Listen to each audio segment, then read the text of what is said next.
निर्गमन अध्याय 5। निर्गमन अध्याय 5। इसके पश्चात मूसा और हारून ने जाकर फिरौन से कहा, इज़राइल का परमेश्वर यहोवा यो कहता है, मेरी प्रजा के लोगों को जाने दें कि वे जंगल में मेरे लिए पर्व करें।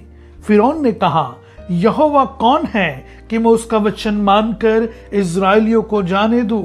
मैं यहोवा को नहीं जानता और मैं इज़राइलियों को नहीं जाने दूंगा। उन्होंने कहा, इब्रियों के परमेश्वर ने हमसे भेंट की है, इसलिए हमें जंगल में 3 दिन के मार्ग पर जाने दे कि अपने परमेश्वर यहोवा के लिए बलिदान करें। ऐसा न हो कि वह हम में मरी फैलाए या तलवार चलवाए। मिस्र के राजा ने उनसे कहा, हे मूसा, हे हारून, तुम क्यों लोगों से काम छुड़वाना चाहते हो? तुम जाकर अपना अपना बोझ उठाओ। और फिरौन ने कहा, सुनो, इस देश में वे बहुत लोग हो गए हैं, फिर तुम उनको परिश्रम से विश्राम दिलाना चाहते हो। फिरौन ने उस दिन उन परिश्रम कराने वालों को जो उन लोगों के ऊपर थे और उनके सरदारों को यह आज्ञा दी, तुम जो अब तक ईंटें बनाने के लिए लोगों को पुआल दिया करते थे, वह आगे को न देना। वे आप ही जाकर अपने लिए पुआल इकट्ठा करें। तो अभी जितनी ईंटें अब तक उन्हें बनानी पड़ती थी, उतनी ही आगे को भी उनसे बनवाना। ईंटों की गिनती कुछ भी न घटाना, क्योंकि वे आलसी हैं। इस कारण यह कहकर चिल्लाते हैं, हम जाकर अपने परमेश्वर के लिए बलिदान करें। उन मनुष्य से और भी कठिन सेवा करवाई जाए कि वे उसमें परिश्रम करते रहे और झूठी बातों पर ध्यान न लगाए। तब लोगों के परिश्रम कराने वालों ने और सरदारों ने बाहर जाकर उनसे कहा, फिरौन इस प्रकार कहता है, मैं तुम्हें पुआल नहीं दूंगा।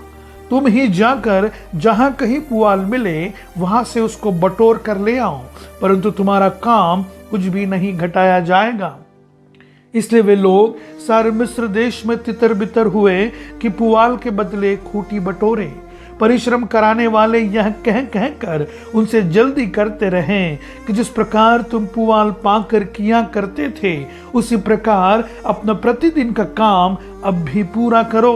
और इज़राइलियों में से जिन सरदारों को फिरौन के परिश्रम कराने वालों ने उनका अधिकारी ठहराया था, उन्होंने मार खाई और उनसे पूछा गया, क्या कारण है कि तुमने अपनी ठहराई हुई ईंटों की गिनती के अनुसार पहले के समान कल और आज पूरी नहीं कराई?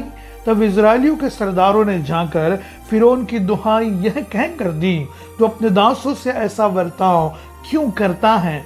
तेरे दासों को पुआल तो दिया ही नहीं जाता और वे हमसे कहते रहते हैं, ईंटें बनाओ, ईंटें बनाओ। और तेरे दासों ने भी मार खाई है, परंतु दोष तेरे ही लोगों का है। फिरौन ने कहा, तुम आलसी हो, आलसी, इसी कारण कहते हो कि हमें यहोवा के लिए बलिदान करने को जाने दे। अब जाकर अपना काम करो और पुआल तुमको नहीं दिया जाएगा, परंतु ईंटों की गिनती पूरी करनी पड़ेगी।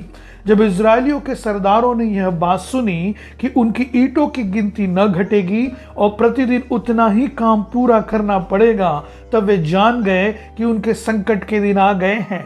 जब वे फिरौन के सम्मुख से बाहर निकल आए, तो मूसा और हारून जो उनसे भेंट करने के लिए खड़े थे, उन्हें मिले।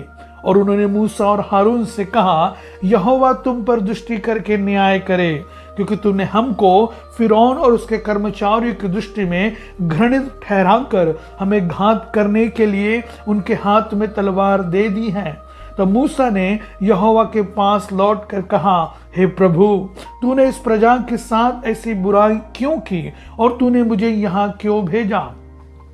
जब से मैं तेरे नाम से फिरौन के पास बातें करने के लिए गया, तब से उसने इस प्रजा के साथ बुरा ही व्यवहार किया है और तूने अपनी प्रजा का कुछ भी छुटकारा नहीं किया।